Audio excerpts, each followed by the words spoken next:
because Jesus by then was 2 years old. So they traveled for 2 years to be where Jesus is. The reason why they did that is because of the legacy of Daniel. Daniel was the wise man, respected, who reached a certain level in which other wise men in that empire looked up to him and recognized him. And the prophecy of Daniel became a source of their guidance. No wonder, as far as in Persia, there were wise men who knew about the prophecy of the birth of the Messiah. And they would travel all the way knowing that that prophecy is true, that that prophecy will happen.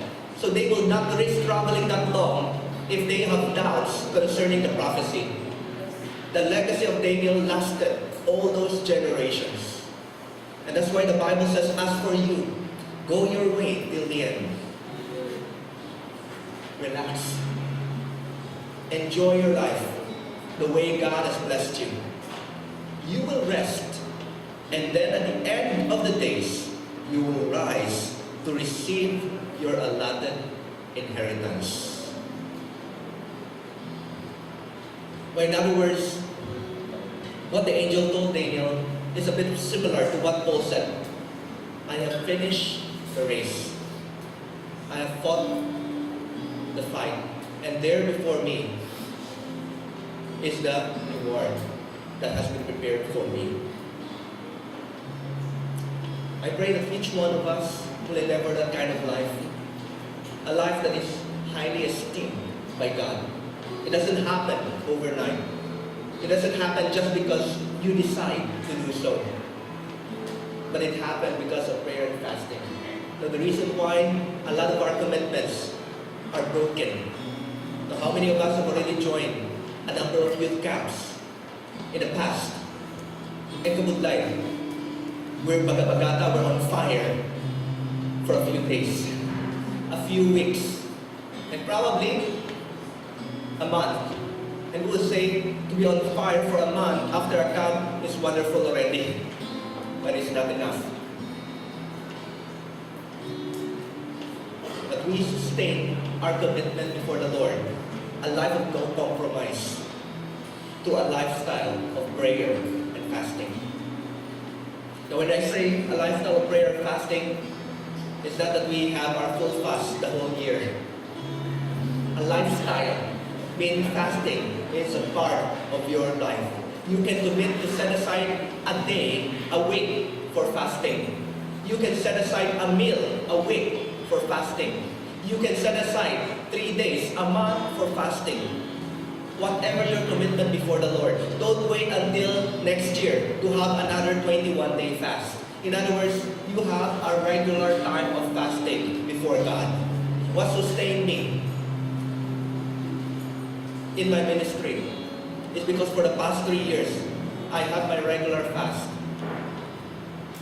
And my regular fast is Sunday, lunchtime. So I don't have lunch on Sundays.